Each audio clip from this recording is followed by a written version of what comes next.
out to January 6th. Because after January 6th, his interest rate expires. And so he will have to start paying for an interest rate extension, which is like 0.001% for the purchase price. So it's like $400 every 6 days.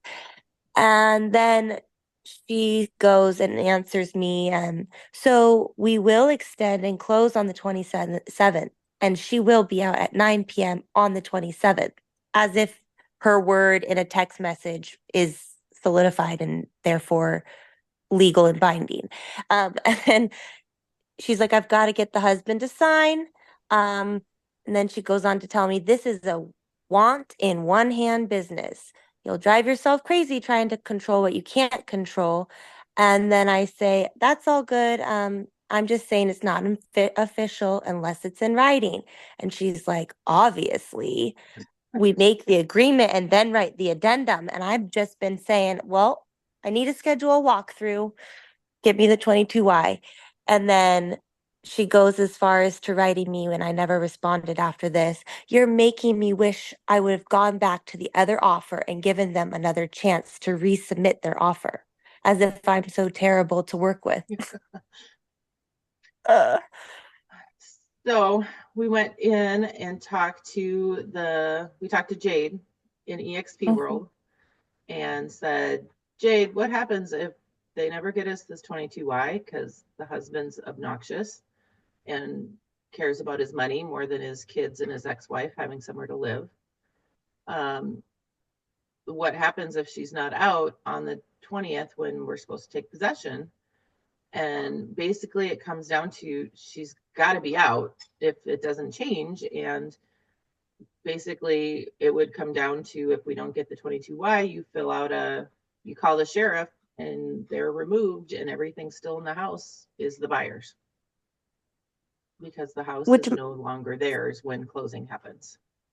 which neither myself nor my buyer would want to do to somebody. Yeah. And um, It's not the goal, but you need the 22Y to be able to proceed. because what kind of issues could my buyer incur by not having the legal document and just this verbal agreement happening that she thinks is okay? Your buyer won't be in trouble, but basically they would get squatter, like you would have to look into squatters' rights in the county you're in. Right. Because, then you get into, are they tenants? That they have to be evicted? Are they squatters? And what are their rights in the particular county you're in or city for how difficult they are to remove? As far as if your buyer acts when he takes possession, when he owns the property, it's pretty easy to have the sheriff come and say, I'm sorry, you've got to get out, like now. But if you let them stay because your buyer's being kind, then they become like, you're gonna have to look into what the definitions are, because then they become a tenant or they become a squatter, and it could be a lengthy eviction process and an expensive process to get them to go, rather than just a call to the sheriff who says it's time to go now. Yeah. And any damage they can do leaving the home. Yeah. You know. Yeah. I mean, you're going to have trouble with that anyways, because you're not going to have them out in time to do a walkthrough to actually see what they did. Could Right. could they do a rental agreement? It sounds like the buyers are willing to let her stay, and so the husband can be an ass if he wants to be an ass. I mean, what can the buyers do Even on a rent to back, support the lady? because even on a rent back, he's going to have to sign it at this point, I think. Just because Yeah. he's on title. I don't know if we can exclude him from a rent back. That's the problem, Well, is that they're all on title. So, does but it he have to be doesn't, a rent back, or could it just be like a lease that they sign on the 21st? um, I mean, the buyer doesn't want to do a rent back because they've been so difficult all the way through. This is the one that, the reason it's so difficult is because it's a divorce. And, one of them's on one of them's being reasonable and the other one is not being reasonable because they don't want to work together, which is not something, it's something that happens in divorce Yeah. cases, which is it's one of them we're talking about today. Like they just can be difficult. So Terry's doing great. She's clearly communicating with the agent. When we hit something, we're like, okay, what really does happen if he doesn't sign and she's not on the 20th? I walked, we met our little avatars in EXP World and we went and talked to one of the managing brokers because I want, like, everything Jade said is basically what I would have said. But I want to make sure you guys are all comfortable going and talking to them in EXP World. I don't want you to finish your 3 deals and be like, oh, well, Melanie always told me what to do on all of these situations. And then you're not comfortable to go into our funky digital cloud office and talk to the managing brokers and the designated broker. They're so nice. Yeah, They're they're so so nice. wonderful. Yeah, they're super easy to work with. So I've Zach and Terry both this week. I'm like, okay, meet me in the Washington lobby. And then we get pulled over. Our avatars got pulled over, and the 3 of us stood at our desk and talked about what's going on with the deal so that we could, address what needed to be addressed so that you guys are all comfortable. Because that's always my first solution is let's go talk to the managing brokers as soon as something gets sticky, even if I'm 99% sure I know what the right answer is. When it is something that looks like it could be a legal issue, if it doesn't get figured out quickly, I'd rather talk to the people who, are going to make sure I don't get sued. And that's me. So Terry and Zach both called me first, which is great. And then I said, no, let's escalate this one and go talk to the next one. So Terry, like everything we're going to talk about today, Lila's deal too, like everybody's done exactly what they should, which is great. And they're all working out. Terry, yours is going to work out. I just know it. The agent Terry's working with is like, Terry, you're not the problem here. Like she should be conciliatory. She should be much more apologetic over the fact that, she's asking for something that she's not providing what she needs to make that happen correctly. And whether she regrets choosing your offer now or somebody else's is just stupid. Who cares at this point? Like you're way too far down this path for that to matter. Yeah. And no, that was just so unprofessional. Like, yeah, whatever. It's water off my back, but it just was like, I don't even need to respond to that. How no, unprofessional, basically, that was for her to go as far as to write me that. yeah. She's an EXP, like this would be a material conversation. It wouldn't be a bad plan for you to screenshot all that and put it in your SkySlope. Like that whole conversation really should be. It's unfortunate for her. She ended it so unprofessionally, but you should record all of that. You should screenshot that and send it to your SkySlope for them. She's an EXP agent, so she's basically, turning her into EXP. I don't know. No, I'm not a narc. but they're not going to do anything about it. It's not going to matter. But you're talking about whether the client's leaving and the agent's telling you she's not leaving. You may or may not get the paperwork. That should be documented, period. Okay. It's Yeah, her I will. problem that she went unprofessional, and I don't think they're even going to do anything about it. It's just like I am flexible, and I just don't. I feel like this whole deal, she's been trying to arrange things in this like cowboy back in the old west. Okay, well, I said it's true, so therefore it's gonna happen like this, just over the phone or text. It's like, well, what about, things that we need to have signed? Not all parties are in agreement. Like, you can't just tell me it's this way and therefore it is. Like, You're right. So hopefully it'll all work out. She's stuck in a difficult position because she's 50% of her client here is being an ass and making everything difficult. But and I mean, you have to represent your client too. And that's what we're Yeah. going to talk about with Zach. Like, you've got to represent your client, and that's what you're doing. You're making sure everything's done right for your client. Yeah, and not being a pushover either. Because I feel Yeah. like at one point, because she knew I was more green in the game, like she was asking me to write up her 22Y for her client's requests. I said, no, this is another thing I went to Melanie and then the managing brokers in EXP was what's a professional way to say no to that, because it's not really something, it's something I could do, but it's not something that we should do because it's not our client who's requesting it.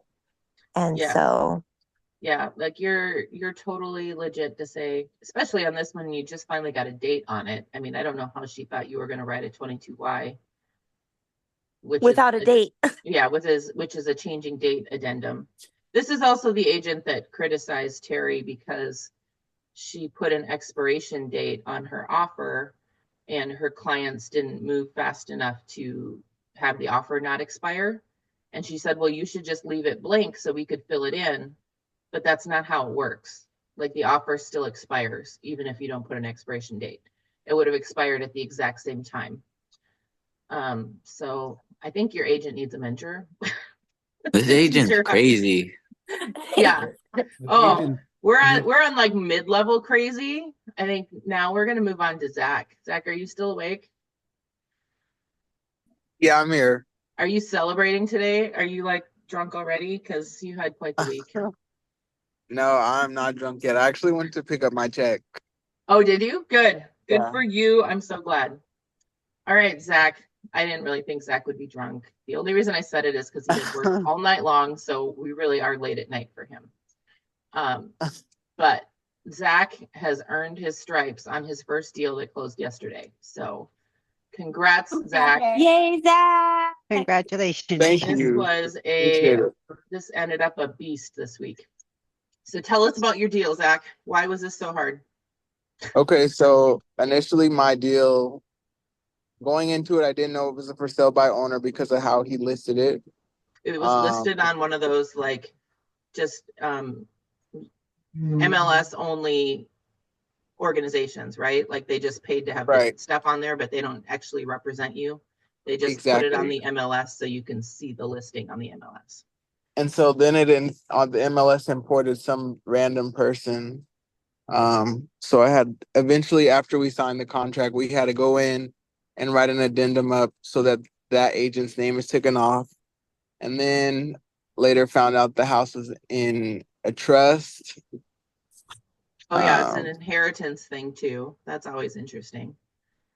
And then the agent didn't the seller didn't realize that we were asking for him to pay 6% of the closing costs and my commission. And since he didn't know what he was reading and didn't have an agent, he was confused and he tried to back out of the deal. When he got to the signing table, Yep. he said, 2 days I didn't realize before. it wasn't it was 6,000 in closing costs and 2% commissions. Yeah, Rami, your first deals have been interesting too, the ones you're looking at here. So he claims that he didn't understand that he had to pay the closing costs and the commissions, which he may not have understood how everything was going to stack up. But Zach had already, like the guy had said he was willing to pay up to 3%. Zach's buyer agreement said 2.5%, but he went down to 2% in order to help mitigate those closing costs in the first place. So there were discussions made with this guy a bit about what kind of offer he would accept because he was a for sale by owner. The problem is the guy's a for sale by owner and he didn't understand what he was doing.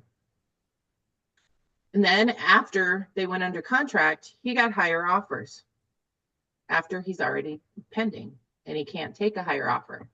So the guy's like, oh, well, now I've realized I have to pay all these things And Zach negotiated his buyers a brand new water heater and on the inspection because the water heater was shot.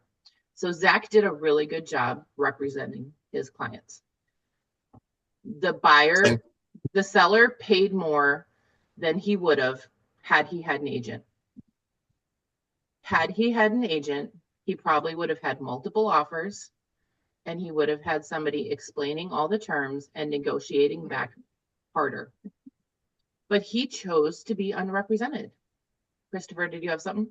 I have a question. Yeah. I'm sorry, there's a kid screaming downstairs. With those for sale by owners on the MLS, are you able to call them and try to represent them, or does it have to be expired? No, because they don't have an agent. It's more of a service. You're right. I'm not quite sure, honestly. I mean, they are contracted with a company. Yeah. But not with an agent. So if you are thinking about marketing to them, I would go talk to the managing brokers. Okay. And see what they say as far as where that lies in that line. I'm kind of my default answer is no. I don't think you can. But if you find out I'm wrong, tell me because I totally want to know that. Okay, thank you. Yeah, no, absolutely. It's a good question. So the guy then received better offers and realized that fees add up and said, oh, I'm just not going to sign. I'm going to just let this fall apart and I'll go back on the market and I'll sell for a higher price. That's not how this works. So, Zach, what did you do next? What did we do? Oh, Zach went out for breakfast now that he's rich. He's on mute. Yeah, you're on mute, Zach. Oh, we lost him. Okay. So he called me, of course. He's like, title just told me he's not signing. What's going on? I called him, got all the details I could and said, it is time to go into World. So we went into World and we met with Robin, who is our designated managing broker for the rest of the month before she becomes the regional manager of the Rocky Mountain region, who I love. She's great. And talked her through this. And she said, you're going to want to call your client, call the guy one more time, call the seller and see, we talked about this. Where is this misunderstanding? How can we work through this? He was not willing to budge. So what are Zach's offer? What are his options then when the buyers, what advice would you give? Or what options does Zach have? I would think to maybe visit the property and meet him there in person. The property? What for? Meet the seller in person to understand what is his concern. Okay. Well, his concern is he doesn't want to pay commissions and closing costs. Like we understood the concerns. We're just, 3 days away from closing and the buyers can't close their loan and they don't have the money to pay those. So your options are choosing not to get paid or like trying to split it with them and renegotiating the whole contract at the last second, which is an option. But Zach was only getting paid 2%. He'd earned every penny of that, let me tell you. So I'm definitely not telling him that you should choose to give up your commissions at this point because you earned them. But it's an option, and especially if it's a big deal. This was a $309,000 property. We're only talking about like $6,000 here. If we were talking about, a huge property and it's $40,000, then maybe you can suck it up and go down to $20,000 and your life will go on okay. But we're not talking about a big chunk of change. We're talking about good, at least we finally got paid, So you can give up your money and renegotiate. You can see if your buyers can pay it, whether they could pay closing costs or the commissions and make sure it doesn't mess up your loan. Or you can push it and say, this is the contract we signed, and you need to perform. So that's the route we decided. The buyers are like, we can't pay it. You should get paid. You can be a little more assertive with the seller. So Robin called and discussed all of this with the seller and he said, well, I don't have a pamphlet that it talks about in the thing. I didn't understand the brokerage services agreement. She said, well, you don't have a broker. You are representing yourself. So he had no responsibility to give you a broker service agreement because you had no broker services. He's like, well, I didn't understand all of this. Well, I know that Zach explained some of this to you, but again, those are the things that your agent should have done. And unfortunately, you chose not to be represented. And we have to assume that you understand the contracts that you're signing. And he needed to represent his buyers and not the seller. And this, my people, is why I tell you not to sign the limited dual agency lines. Because Zach would be sued right now by the seller if he was supposed to have represented both people. It's very hard to represent both people if you're not familiar with representing one. Jan? Yeah, I missed that. Who told the seller this? I missed that part. Robin, our designated managing broker. Oh, okay. So she called the seller and set He him called straight. for us and talked to them so that, she could be like, I'm the state designated, like pull her title and, Thank you. pull in the big guns. Melanie, I do have a question on this. Yep.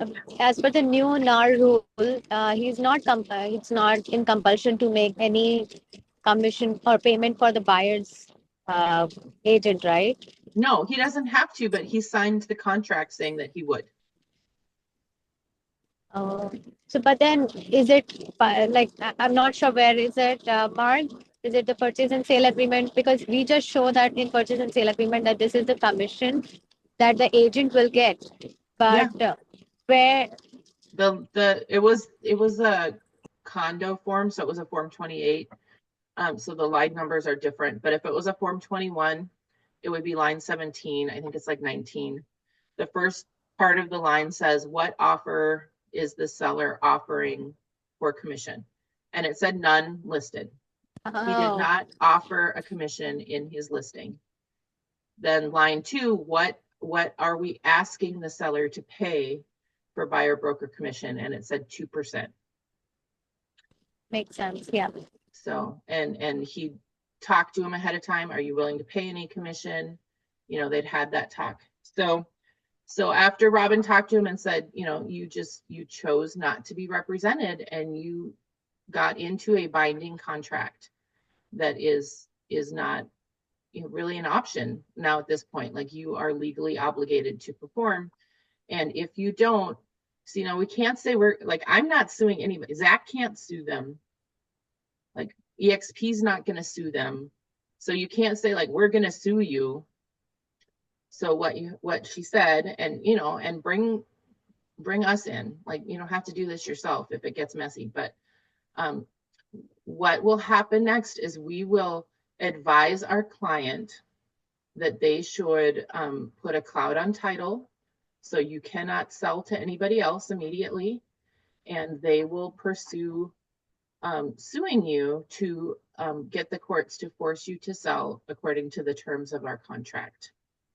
And if they are successful and the contract is very standard, very normal, so should be easy to go forward on, then there is a very good chance that you may be liable for all of the legal costs for both sides of the legal battle.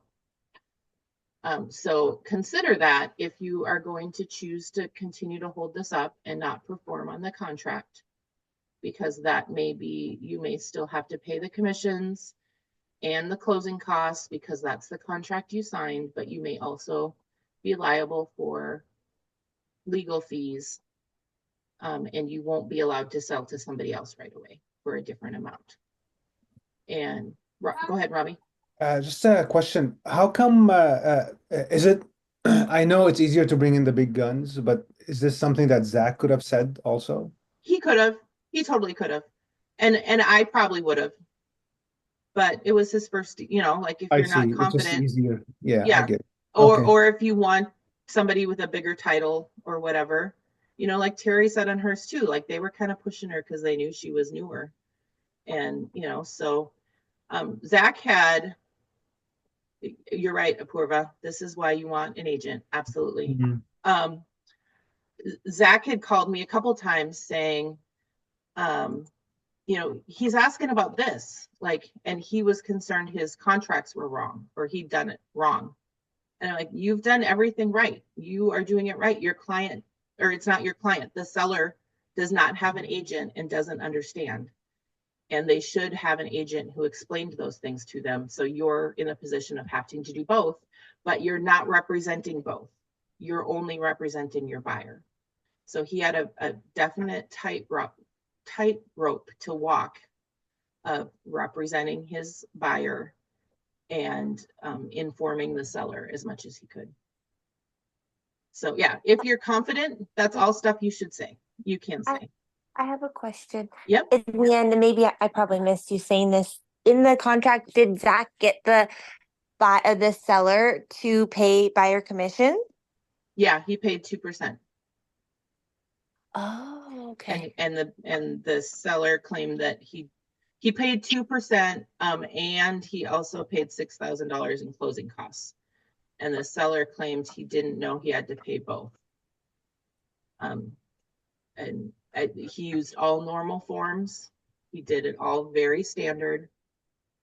It was just like it should have been, because that's And why we're I not know. required to walk the seller through, in this particular, Zach was not required to walk the seller through the terms of the contract, right? And he did, yeah. Thank you, Robert. Have a good kickstart. Yeah, and he did walk him through it a bit, but not like every single term, every single word, because it wasn't his client. Yep. So everything was standard, and he did a good job with it. And then, Zach, what are you going to say? Oh, and I don't think he did it maliciously, like he wasn't acting from bad intent. I think he just was really confused, maybe, because he He wasn't also like started argumentative. calling the lender, which was weird. And the lender was talking to him, which is also weird and shouldn't have really happened. And that confused him because he didn't know the difference between like a mortgage broker and the real estate broker. And it made things more confused and difficult.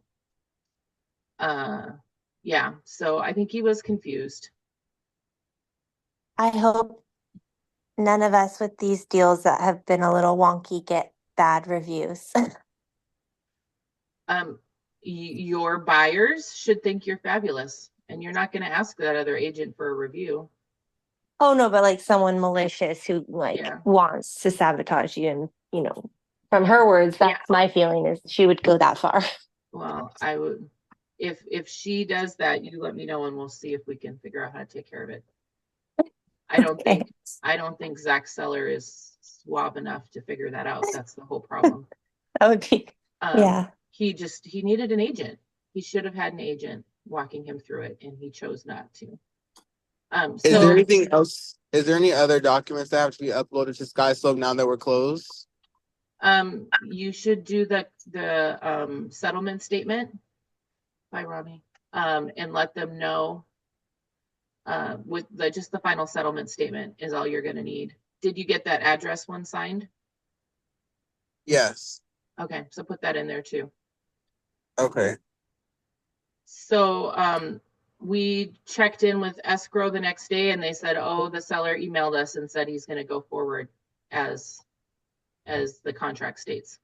So Robin's call explaining the possibilities made him realize he should just go forward, and they closed on time yesterday.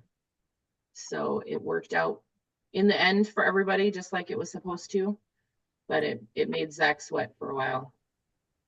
Oh man, well, that's awesome though that it's all closed and done. Speaking of closing and everything I need to do still, having said that I need to schedule a walkthrough, I didn't get any response back to that. And I don't really know where to go and like how to move forward since our close date is still on the contract the 20th, but she's saying it's the 27th verbally. When do Yeah. I schedule this walkthrough? Because really it'd be pointless doing it now, just before the 20th, knowing that the person's still in there. Terry, I would honestly be almost ready to go in and ask the managing brokers to call her. Or Oh. I could call her if you want, but she won't know my name. Like, just to be like, what are they supposed to do? You know, like they need the document or you need to schedule the walkthrough. Okay. Because she seems to think it's okay for her to just not perform like she needs to. And she's not listening to you. And I mean, I would call her for you, but I think she'll do better if it's her managing broker and not just a managing Ooh. broker. You know? Ooh. So Okay. I mean, I would probably tell you the same thing if you weren't both at EXP. I'd say at Okay. this point, I mean, I'd probably say call her broker and check with her broker and ask them to see how what you should do when you're not getting a response from the broker, but you have the same managing brokers. So that's why everybody has to hang their license under a broker. And that's why my whole managing broker class this is all the things that happen and you get sued as the managing broker. Like, we are responsible for all of these things. So I would say call her broker and ask them how you should proceed. Otherwise, you can give her one last text to say, I really need a 22Y or a scheduled walkthrough by the end of today. Or I will have to double check with your broker on how to proceed because there's no other legal way for me to proceed. Okay. You need to represent your buyer. It's not your fault that she's, not performing. Okay. Thank you. So it's, unfortunate that it's kind of ugly, but it's not your fault. And she should be going in and talking to her broker right now and saying, what do I do? My clients are not doing this and they're asking for a walkthrough. I don't know what to do. If she's not, looking for that, then she needs help to figure that out because it needs to happen. Yeah, but even like say she eventually gets me the 22Y, maybe she's the kind of person who maybe she's pushing her clients and trying to get this and it's going to happen right before the 20th and I'm just being like pushy trying to get things in But you're not, advance. because escrow should be trying to set up signing appointments and you should be setting up walkthroughs. Yeah. It's the 17th. Like, Yeah. there's lots of things that need to happen right now if there's no 22Y. I talked to escrow. She's like, she doesn't have the seller sign anymore in advance until like everything is set up on the buyer's side first.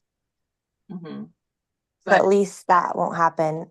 And yeah, at least I have a date now to kind of let his lenders know, hey, we can kind of roll on towards the 27th. But I mean, what if there's just another big twist where the husband pushes back legally saying, no, you have to close on the 20th, because that's what he is doing. And I don't see why they're not taking, I mean, it's a mess. I feel so bad for the lady who has to leave. And like, apparently she can't get out because she needs a doctor's note for her new rental to accept the dog she has to take.